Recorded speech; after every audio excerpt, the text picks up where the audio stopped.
रहमान रहीम। मैं हूँ खलील अहमद और आप देख रहे हैं अपनी धरती अपना देश।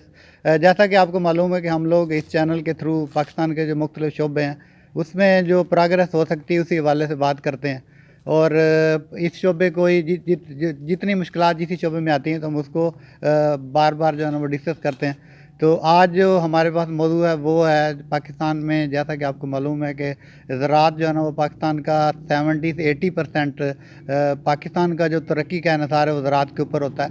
तो इसी वाले से हम आज बात करने जा रहे हैं। इसमें जो सबसे मेन आजकल जो फसल काश्त की जा रही है उसमें गंदम है। और गंदम की जो अगर पैदावार की हिसाब लगाया जाए तो ये मोस्टली जो पंजाब के एरिया हैं जिसमें अगर ज़्यादा से ज़्यादा भी होती है तो ये ज़्यादा से ज़्यादा 60 मन होती है, या इवन के कई एरिया में 50 मन होती है। लेकिन एवरेज अगर लगाई जाए तो ये 45 मन पर एकड़ के हिसाब से होती है।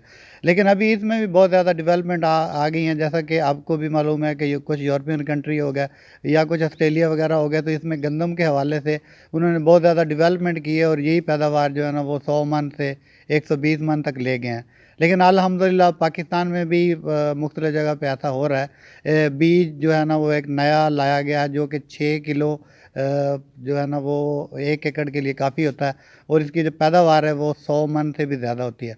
तो इसी वाले से आज हमारे साथ बात करने के लिए चौधरी ताहिर मसूद साहब मौजूद हैं, जो कि ज़र्री एग्रो वाइटल के जो हेड हैं। और उन्होंने यहाँ पे मुख्तलिफ रकबे है उसमें जो गंदम काश्त की और बाकी फसलें काश्त की हैं। तो सबसे पहले हम उनसे ये क्वेश्चन करते हैं कि ये जो उन्होंने बीज लिया है जिसकी पैदावार इतनी ज़्यादा हो रही है, इसकी कुछ तफसील बताएं कि वो कितने किलो इसमें काश्त होता है और उसमें कितने पानी की ज़रूरत होती है, इसमें कितने सिट्टे लगते हैं।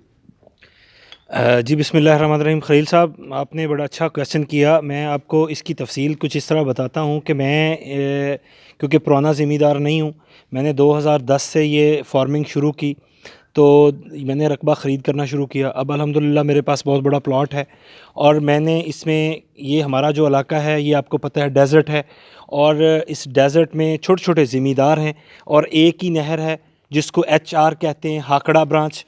तो इसमें आज से 1992-93 तक इसमें वाराबंदी नहीं थी। तो आपने शायद ये भी सुना हो, पाकिस्तान में लोगों ने देखा भी हो कि हमारा जो गुड़ था, गन्ना जो हम काश्त करते थे यहाँ, तो उसका जो गुड़ था वो पूरे पाकिस्तान में मशहूर था। और यहाँ से कराची, सियालकोट, बड़े बड़े जो गुड़ के डीलर थे वो यहाँ आते थे और हमारी मंडी से ख़रीद के लेके जाते। लेकिन वो टाइम ना रहा क्योंकि वाराबंदियाँ शुरू हो गई, पानी की कमी हो गई, और जब वाराबंदी शुरू हो गई तो फिर ये गन्ने की फसल काश्त करना मुमकिन ही नहीं था ज़मींदार के लिए, और ज़मींदार बहुत ज़्यादा डिस्टर्ब हुआ, जिस वजह से बैकवर्ड, हम पहले ही थे, बैकवर्ड से बैकवर्ड होते गए। तो मैंने जब से ये फार्मिंग शुरू की तो मैंने सोचा कि मैं चेंज लेके आऊँगा। तो मैंने अपनी कोशिश से, एफ़र्ट से मैंने जो चेंज लाया गंदम के हवाले से। इस साल मेरा कोई बड़ी देर से मैं ये एफ़र्ट कर रहा था, तो मैंने इस साल, मुझे बीज कहीं से मुयस्सर हो गया। मैंने 1 एकड़ में 6 kg बीज डलता है। तो देखें, अगर रूटीन की जो गंदम हम काश्त करते हैं, नायाब 78 वगैरह वगैरह जितने बीज और काश्त करते हैं, तो हम 5 किलो और बढ़ा देते हैं, यानी 60 kg 1 एकड़ में बीज डालते हैं। लेकिन ये गंदम, इसके बिल्कुल, ये बीज इसके बिल्कुल बड़ा फ़र्क है।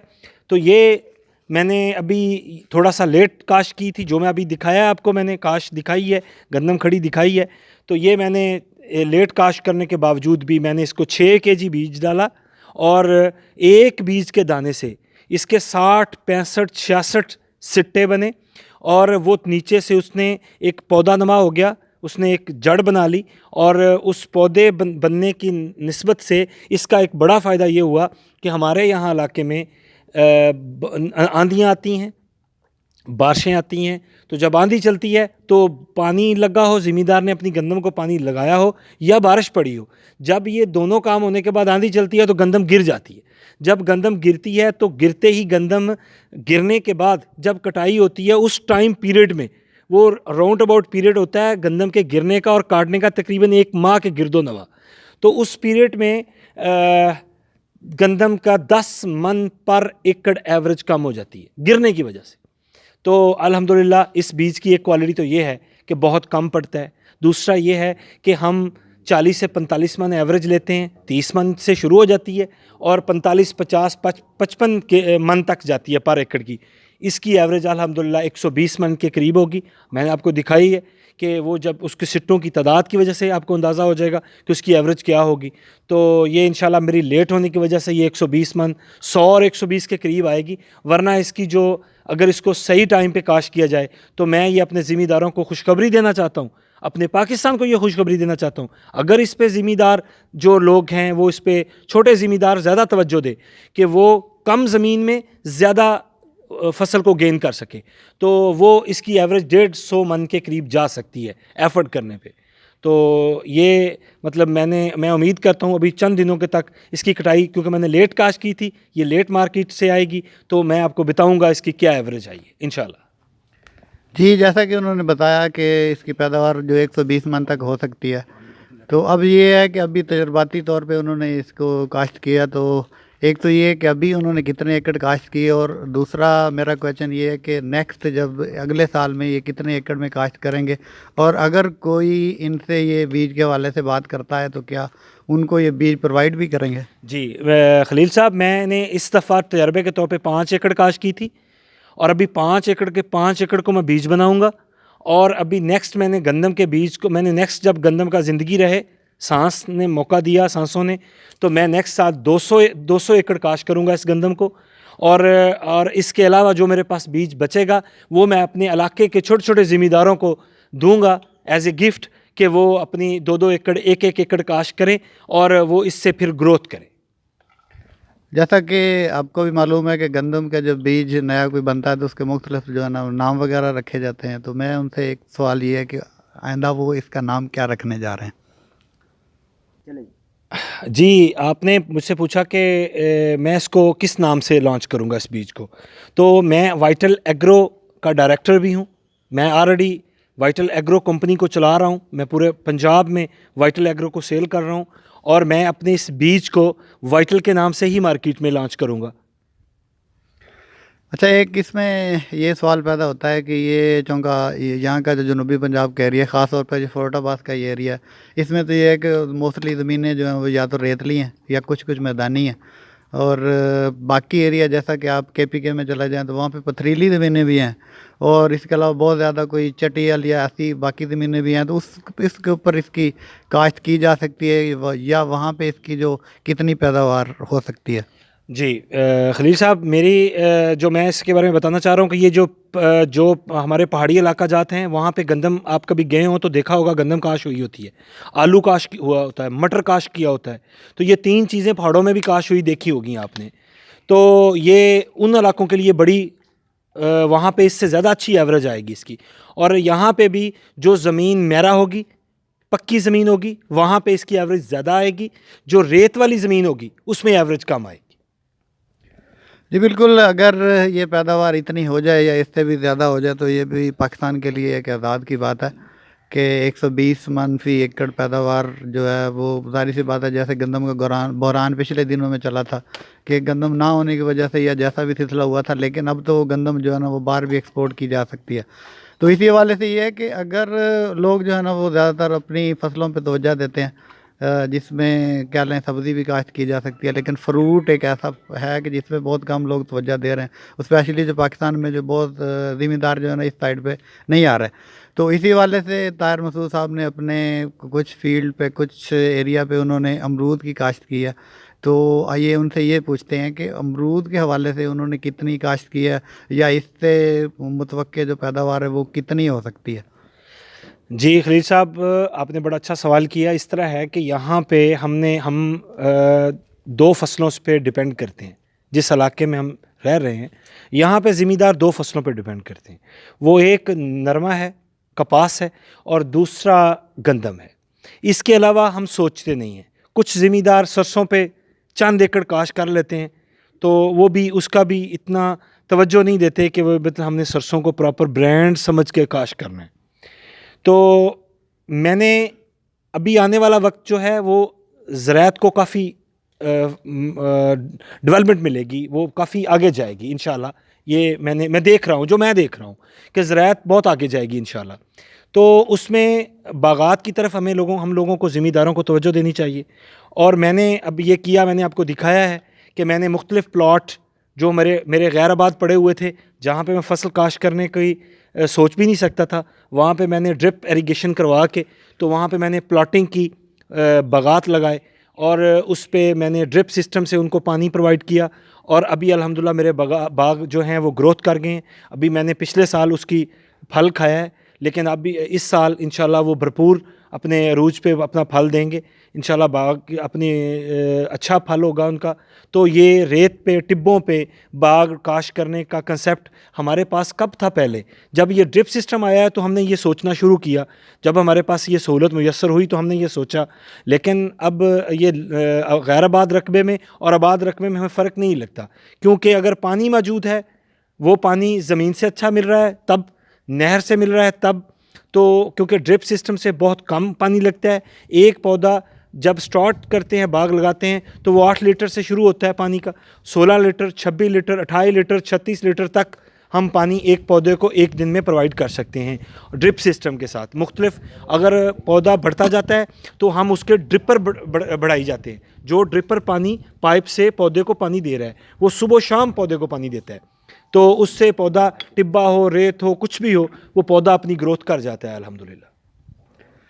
जी, जैसा कि उन्होंने बताया अमरूद की फसल के बारे में और ड्रिप इरिगेशन के बारे में, तो ड्रिप इरिगेशन तो एक ऐसा है ख़ास, स्पेशली जो हमारा एरिया है जिसमें हम लोग भी चीख के मर गए हैं कि पानी की कमी हो रही है और पर एकड़ इतना पानी है ही नहीं जो मंजूर है, और बाकी रकबे तो इतने ज़्यादा जो बंजर पड़े हुए हैं। इवन कि यहाँ पे टीले बहुत ज़्यादा हैं, उनको भी आबाद किया जा सकता है एक ड्रिप इरिगेशन सिस्टम के ज़रिए से। तो जो है ना, वाइटल ने ये भी कोशिश की है कि इस ड्रिप इरिगेशन सिस्टम को यहाँ पे लॉन्च किया जाए, और इसी हवाले से उन्होंने बहुत ज़्यादा रकबा काश्त किया, और इवन के जिसकी हाइट 50-60 फुट है उसके ऊपर भी उन्होंने बाग लगाया हुआ है। तो इस हवाले से उनसे ये तफसील लेते हैं कि ये सिस्टम उन्होंने कब से शुरू किया था और ये कितना इफ़ेक्टिव जा रहा है। जी खलील साहब, मैंने ये सिस्टम 2010 में मैंने रकबा ख़रीद करना शुरू किया था मेरी कंपनी ने। तो वो जब एक यहाँ जिस गांव में मेरा 20 मुरब्बे रकबा हो गया, तो मैंने उसको अपने सिस्टम से, जो उस 20 मुरब्बे में गैर आबाद पड़ी हुई थी, उसको मैंने ये जो वाटर मैनेजमेंट वाले हैं उनसे सब्सिडी कुछ रकबों पे ली, और कुछ मैंने अपनी कंपनी के खुद पैसों से लगवाया, और लगवा के मैंने इस ड्रिप इरिगेशन को यहाँ पे इंस्टॉल किया। करने के बाद जब मैंने इस पे देखा कि ये कामयाब है, तो फिर मैं इसको आसा सा बढ़ाता जाता हूँ। तो मैंने स्टार्ट इसे सिर्फ 15 एकड़ से किया था। तो आप यहाँ जहाँ हम बैठे हैं, ये 295 अलिफ है, इसमें मेरे 48 एकड़ ड्रिप इरिगेशन पे बाग लगा हुआ है। तो अभी इसके अलावा इसी तहसील में 262 गाँव हैं HR, तो उसमें मेरा तकरीबन 75 एकड़ बाग जो है वो ड्रिप इरिगेशन पे लगा हुआ है, और मैं मज़ीद इस पे लगा रहा हूँ, इस पे मज़ीद काम कर रहा हूँ। और ये जब इस ड्रिप इरिगेशन को मैंने स्टार्ट किया है, तो ये पीटर इंजन पे ये पानी हम इसको प्रोवाइड करते थे, वो डीज़ल पे चलता था, उसके एक्सपेंसेस काफ़ी ज़्यादा थे। तो अब मैं उसे अपने उस सिस्टम को सोलर पे कर रहा हूँ, तो इसको बबलर पे लेके गया हूँ। तो मेरे अभी 8 एकड़ बाग, अमरूद का जो बाग है, वो बबलर पे पानी उसे मिल रहा है। तो वो देखें आप हैरान होंगे कि वो बहुत कम पानी लगता है और बड़ी लंबे टाइम में पौधे को पानी की ज़रूरत नहीं रहती। ये सिस्टम मुख्तलिफ जो जितने भी डेवलपिंग कंट्री उनमें ये ड्रिप इरिगेशन सिस्टम जो है ना वो पहले से ही चल रहा है। जैसा कि अगर तरक्की के लिहाज से देखा जाए तो चाइना भी एक तरक्की याफ्ता कंट्री है, तो उसमें भी मैंने एक दफ़ा विज़िट हुआ था, तो मुख्तलिफ जगहों पे यही देखा था कि हर जगह पे है ना वो ड्रिप इरिगेशन सिस्टम लगा हुआ। इवन के धान के जो फसल थी उसके अंदर भी उन्होंने वो बबलर वगैरह लगाए हुए थे, इसी में से वो पानी दे रहे थे। तो पानी की मतलब बहुत ज़्यादा इसमें आप बचत कर सकते हैं। लेकिन वहाँ पे सिलसिला ये है कि गवर्नमेंट जो है ना वो मुख्तलिफ इदारों को सपोर्ट करती है और ज़राअत को तो बहुत ज़्यादा ही करती है। तो मेरा मसूद साहब से क्वेश्चन ये है कि गवर्नमेंट अगर सपोर्ट करे, या वो किस सूरत में सपोर्ट करे ताकि छोटी ज़िम्मेदार जो हैं वो भी इससे मुस्तफ़ीद हो सके। जी खलील साहब, देखिए मेरी ये राय है कि गवर्नमेंट करे ये कि यहाँ ज़िम्मेदार, जो छोटे ज़िम्मेदार हैं उनको टारगेट करे, और उनको गवर्नमेंट बाग लगाने की और ड्रिप सिस्टम लगाने की सहूलतें प्रोवाइड करे, उस पर सब्सिडी दे। तो कोई वो टाइम दूर नहीं कि यहाँ पे एक बहुत अच्छा हमारे इलाके में ये ट्रेंड बनेगा और हम बहुत इंशाल्लाह आगे निकल जाएंगे इसमें। अच्छा, कुछ कुछ फल ऐसे हैं जो कि पाकिस्तान में बहुत ज़्यादा पहले होते थे, लेकिन अब जो है ना वो नायाब होते जा रहे हैं। इवन कि उस पे कोई तवज्जो ही नहीं देता, उससे ज़र मुबादला भी मिल सकता है, खाने में भी अच्छी चीज़ साबित हो सकती है, विटामिन भी बहुत ज़्यादा है। तो उसमें एक पपीता भी ऐसी फसल है जिसका जिस्मानी तौर पे बहुत ज़्यादा फ़ायदा है, लेकिन वो नायाब होता जा रहा है। तो चौधरी मसूद ताहिर साहब से अब मेरा क्वेश्चन इसके मुतल्लिक भी है कि इसके मुतल्लिक भी कुछ ऐसा किया जा सकता है या उन्होंने कुछ किया? जी बिस्मिल्लाह। खलील भाई, मैंने पपीते को काश किया, 2 एकड़ मैंने पपीता लगाया। ये मैंने बीज वहाँ से इसको मंगवाए, पौधे मंगवाए, छोटे पौधे मंगवाए। तो ये जहाँ से मंगवाए वो मैं उनसे ये कह के मंगवाया कि मुझे रेड पपीता चाहिए और हाईब्रिड रेड हो। तो वो मैंने लगवाया। तो पपीते को मैंने मतलब 8 माह के बाद उसको पपीता लगना शुरू हो गया अल्हम्दुलिल्लाह। और हमने उस पपीते को दोस्तों में बांटा, खाया। लेकिन उसको हम मार्केटिंग कर सकते थे, लेकिन हमारा यहाँ पे एक प्रॉब्लम है। प्रॉब्लम ये है कि हमने उस पपीते की एक दिन में अगर 6 पेटियाँ या 10 पेटियाँ बनती हैं, तो वो 10 पेटियाँ लेके हमारी मार्केट बहावलपुर पड़ती है हमें। बहावलपुर यहाँ से 142 किलोमीटर दूर है। इसके बाद एक मेन मार्केट हमारी पड़ती है मंडी, जो सब्ज़ मंडी है वो बहावल नगर है, वो भी तकरीबन 120-22 किलोमीटर दूर है। तो इस तरह करके जो हमारे करीब मंडी पड़ती है वहाँ, वो फोटाबास की मंडी है, वहाँ पपीते की मार्केट नहीं, ख़रीदार नहीं। और अगर हम उसको बहावलपुर लेके जाते हैं तो वो ट्रैवलिंग एक्सपेंसेस, उसके कैरेज के जो एक्सपेंसेस पड़ते हैं, उसको अगर उसमें जमा तफरीक करें तो वो फिर नुकसान में जाता है, उसमें फ़ायदा नहीं ज़मींदार का। तो मैंने तो फिर उसको ये प्लान को चेंज कर दिया। वरना अगर पपीता यहाँ पे हुकूमत हमें सपोर्ट करे, छोटे ज़मींदार को सपोर्ट करे, तो यहाँ पे पपीता काश्त हो, तो पपीते की मार्केट बने, तो यहाँ से पपीता आप बेशक बाहर एक्सपोर्ट कर सकते हैं। इतनी अच्छी फसल यहाँ पपीते की काश्त होती है कि यहाँ पपीते का टेस्ट, उसका कलर कराची काश्त वाले पपीते पे या बाकी जिस जगह पे काश्त होता है उससे इंतहाई हट के है। अच्छा, बाकी ऐसी कौन सी फसलें हैं जिसमें जिसमें थोड़ा खर्चा हो या छोटा ज़मींदार जो है इससे वो जल्दी आ गया है? हाँ, इसमें टमाटर की काश्त है। टमाटर की काश्त देखें, यहाँ हमारे इलाके में कोई केचप फैक्ट्री नहीं है, तो हम बाहर से केचप, ये कंपनियां जो केचप बनाती हैं वही होती हैं। तो अब हमारे पास यहाँ पे बड़ी ज़मीनें पड़ी हुई हैं। एक ज़मींदार एक गंदम की फसल के 1 एकड़ काश्त करता है तो उसकी अर्निंग आती है 40,000 रुपया। तो अगर वही ज़मींदार, तो फसल होती है गंदम की 6 माह की। तो ये अगर इसको हमने अगर लेके जाएं टमाटर पे, ज़मींदार टमाटर पे आ जाए, सब्जियों पे आ जाए, शेडिंग पे आ जाए, तो ये इससे फ़ायदा ये होगा कि एक तो हम उससे अर्निंग बहुत ज़्यादा अच्छी ज़मींदार को मिल सकती है। एग्जांपल करता हूँ कि एक टमाटर जो है, अगर ज़मींदार अपने 90 दिन में टमाटर मार्केट में आ जाता है, अगर 88 से 90 दिन में अगर टमाटर एक ज़मींदार काश्त करता है और उसका वो टमाटर जो है वो 10 रुपये पर केजी मंडी में सेल हो, या कुछ केचप वाली फैक्ट्री उसे ख़रीद करती है, तो मैं ये कैलकुलेशन अब की हुई है मैं बताता हूँ कि एक ज़मींदार 3 माह में 1 एकड़ में से 1 लाख रुपए का टमाटर बेच सकता है। जी, जैसा कि उन्होंने बताया कि इसके अलावा टमाटर या और फसलें भी हैं, वो भी काश्त करके इससे ज़र मुबादला कमाया जा सकता है। तो जैसा कि आपको भी पता है कि जो वाइटल की पहचान थी, शुरू में वाइटल टी थी, उसके बाद वाइटल सोप और मुख्तलिफ मनसूबे आए। अब जो है ना वाइटल एग्रो जो है ना वो भी आहिस्ता आहिस्ता करके ऊपर जा रही है। तो मेरा उनसे क्वेश्चन ये है कि इस वाइटल एग्रो जो उनके पास कितने रकबे वो काश्त कर रहे हैं और उनके पास जो तादाद है लेबर की वो कितनी है और कितने लोगों से उनको रोज़गार मिल रहा है? जी खलील साहब, ये मेरा एक जगह पे रकबा सारा इकट्ठा नहीं है कंपनी का रकबा मुख्तलिफ़ जगहों पे मौजूद है। मतलब चिश्तियाँ तहसील में मौजूद है, बहावल नगर तहसील में मौजूद है, मिंचनाबाद तहसील में मौजूद है, हारूनाबाद में तहसील में मौजूद है और फोर्टाबाद तहसील में मौजूद है। ये मेरे ज़िले की 5 तहसीलें हैं। 5 तहसीलों में वाइटल की ज़ाती प्रॉपर्टी मौजूद है, रकबे ज़री रकबे के हवाले से। तो ये मेरा तकरीबन 168 मुरब्बे का प्लॉट है, जो हमारी जॉइंट फैमिली में सब, मतलब जिनका जो हमारी ये ज़मीनें इकट्ठी हैं, मतलब हमारा सारा सिस्टम इकट्ठा है, हमारी कंपनी सारी इकट्ठी है, जॉइंट फैमिली है हमारी। तो हमारे जो चेयरमैन हैं कंपनी के हाजी यासीन साहब, और प्लस हमारी कंपनी के मैं as a director agriculture, plus मेरे बाकी जो हमारी फैमिली के लोग हैं अपने अपने शोबे को देख रहे हैं। तो इसमें हम इस वक्त 168 मुरब्बे का ज़री सेटअप चला रहे हैं, जिसमें हम बीज भी अपना लॉन्च कर रहे हैं, कपास का बीज भी लॉन्च कर रहे हैं, गंदम का बीज भी, और प्लस ये बाग के फार्मों को भी देख रहे हैं। मतलब एक नए तरीके से, नए स्टाइल से हम एक नई सोच देना चाह रहे हैं अपनी आवाम को अपनी, क्योंकि हमारा बैकवर्ड इलाका जो है इस पे मेहनत करे, स्ट्रगल करे, उनको एक लाइन मिले और वो उस पे लाइन पे चल के कुछ ना कुछ कर सके। जी बिल्कुल, जैसा कि उनका भी कहना था कि ज़राअत अगर देखा जाए तो पाकिस्तान में शोबा भी बहुत अच्छा है, जिसमें बहुत ज़्यादा पैदावार हासिल हो सकती है। इवन कि मैंने आपको पहले भी बताया कि 70 से 80% मुल्क का जो इन्हिसार है वो ज़राअत पे ही है। और इसमें ज़रूरी नहीं है कि आप उसको कपास काश्त करें या गन्ना काश्त करें या कोई बड़ी फसलें काश्त करें।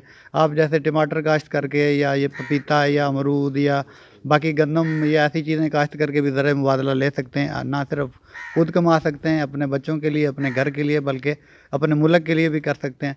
और दूसरा ये है कि जैसे डीप इरीगेशन का सिस्टम है या जैसे बाकी मुख्तलिफ फसलों के बीज हो गए, तो ये गवर्नमेंट अगर छोटे ज़िम्मेदारों को सपोर्ट करे तो कोई वजह नहीं है कि पाकिस्तान जो है ना वो बहुत जल्दी इस शोबे में ऊपर आए और पाकिस्तान बहुत जल्दी तरक्की करे। इजाज़त दीजिए, इसी के साथ ही आपका मेज़बान खलील अहमद आपसे इजाज़त चाहता है। इंशाअल्लाह नेक्स्ट सेशन में फिर हाज़िर होंगे।